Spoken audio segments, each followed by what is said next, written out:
Hello दोस्तों, welcome to inclusive study centre.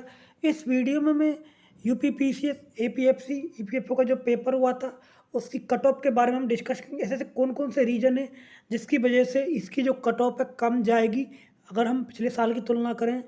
तो इसके साथ साथ इसका रिजल्ट कब तक आएगा इसके बारे में भी हम बात करेंगे। तो आइए स्टार्ट करते हैं वीडियो को। अगर आपको मेरा इनिशिएटिव अच्छा लगे तो प्लीज़ चैनल को शेयर करें, सब्सक्राइब करें और सपोर्ट करें।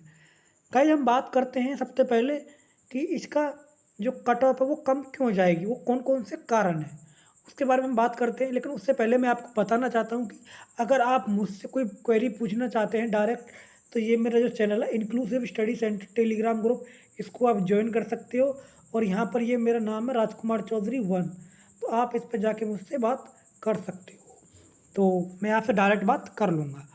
अब गाइस, हम बात कर लेते हैं कट ऑफ के बारे में। देखिए, कई सारे रीज़न हैं जिसकी वजह से कट ऑफ पिछली सालों की तुलना में इस बार कम जाने वाली है। सबसे पहला रीज़न तो यही है एग्ज़ाम का जो पैटर्न है। एग्ज़ाम का पैटर्न पिछली बार की तुलना में और इस बार की तुलना में ज़मीन और आसमान का अंतर है। पिछली बार तो कुछ पेपर था ही नहीं, आप ये मान लेना। वो तो एक हलवा पेपर था, उसमें 20 क्वेश्चन करंट अफेयर से आए थे, डायरेक्ट क्वेश्चन करंट अफेयर थे वन लाइनर फॉर्म में। पॉलिटी वन लाइनर फॉर्म में थी, हिस्ट्री वन लाइनर फॉर्म में थी। इस बार तो गाइस अब समझना इस बात को कि हिस्ट्री से भी क्वेश्चन बहुत सारे ऐसे थे जो हिस्ट्री ऑप्शनल के जो एस्पिरेंट है ना, वो भी क्वेश्चन को सही नहीं कर पा रहे। पॉलिटी के क्वेश्चन बहुत लंबे लंबे दे रखे, लेंथी पेपर बहुत ज़्यादा था। कई सारे एस्पिरेंट ऐसे थे कि जिन्होंने पेपर भी पूरा जिनका नहीं हो पाया, बहुत क्वेश्चन कम अटैम्प्ट किए हैं। और जिन्होंने ज़्यादा अटैम्प्ट कर दिए हैं, क्योंकि 1/3 की नेगेटिव मार्किंग है।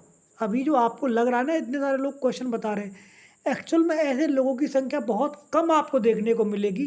क्योंकि इसका सबसे बड़ा रीज़न ये है कि 1/3 की नेगेटिव मार्किंग। अब अपनी मर्जी से 120 में से बहुत लोग कह रहे हैं कि मैंने 115 कर दिए, और वो एसएससी की उसको कम मान रहे हैं जो नेगेटिव मार्किंग। इसमें 1/3 की नेगेटिव मार्किंग है, ये बात आप ध्यान रखना इस बात को।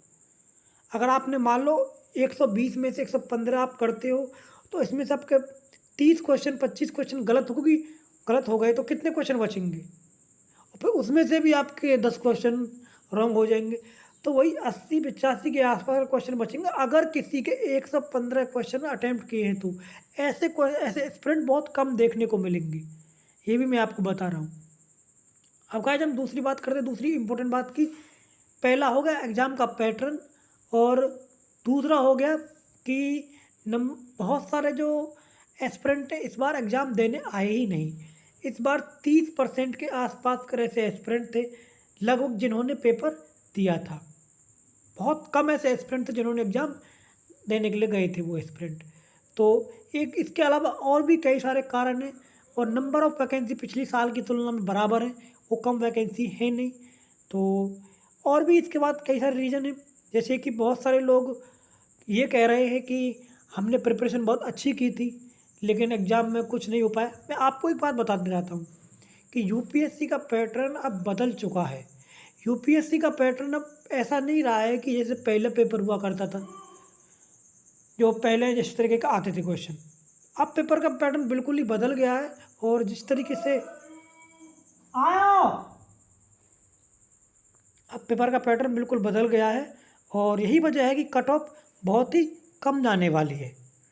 कट ऑफ कितनी कम जाएगी उसके बारे में हम बात करते हैं। अगर आपके जनरल कैटेगरी के अंदर, ध्यान रखना, जनरल कैटेगरी के अंदर मेरे हिसाब से 140 से लेके 145 के आसपास तक क्वेश्चन बन रहे हैं, मतलब मार्क्स बन रहे हैं, तो आप इस बार इंटरव्यू के लिए ज़रूर एलिजिबल हो जाओगे। तो ये मेरी प्रेडिक्शन है, क्योंकि अभी तो बहुत सारे लोगों की आंसर की ही गलत है। जो जितने तीसरा इसमें रीज़न इम्पोर्टेंट ये भी जोड़ सकते हैं कि बहुत सारे एस्पिरेंट से जब मेरी बात हुई है, कुछ लोग कह रहे हैं कि मान लो पर्टिकुलर एक कोचिंग इंस्टीट्यूट है, तो उसने क्या बताया है कि उसके आंसर की से उसके क्वेश्चन बन रहे हैं 65 सही, बी से बन रहे हैं 60, अब सी से बन रहे हैं 70। तो अब आप समझ सकते हैं कि इनके आंसरों में भी वो हेर फेर देखने को मिल रहा है। तो यही वजह है कि अपनी मर्जी से एस्पिरेंट जहाँ से उसको जो क्वेश्चन सही मिल रहा है ना उसको सही मान रहे हैं, और जो जिस कोचिंग से उसका गलत आंसर मिल रहा है उसको वो गलत नहीं मान रहे हैं। तो ये भी इसका सबसे बड़ा रीज़न है। तो मेरी तरफ से ये एक इन्फॉर्मेटिव वीडियो है। यहाँ तक बात है रिजल्ट की, रिजल्ट अभी अगले महीने देखने को मिलेगा। उससे पहले रिजल्ट आपका नहीं आने वाला। लगभग 1 से 1.5 महीने इसको रिजल्ट को आने में लगेगा। ये यूपीएससी का पैटर्न है। यूपीएससी में एपीएफसी, ईपीएफओ का जो पेपर जब होता है, कभी भी उसकी प्रायोरिटी पर नहीं होता है। यही वजह आपने देख भी लिया होगा पिछली बार जब पेपर हुआ था, उसका रिजल्ट कितने दिनों में आया था, फिर इंटरव्यू की डेट कितने दिनों में आई थी। बहुत लोग क्योंकि सिविल सर्विस एक अलग चीज़ है और एपीएफसी एक और ईपीएफओ का जब पेपर आता है उसका एक अलग सिस्टम हो जाता है। ये कभी भी इस यूपीएससी की प्रायोरिटी पे नहीं होता है। तो गाइस ये मेरी तरफ से आपके लिए एक स्मॉल इन्फॉर्मेटिव वीडियो था। अगर आपको अच्छा लगे तो प्लीज़ चैनल को शेयर करें, सब्सक्राइब करें और सपोर्ट करें। धन्यवाद गाइस, नमस्कार।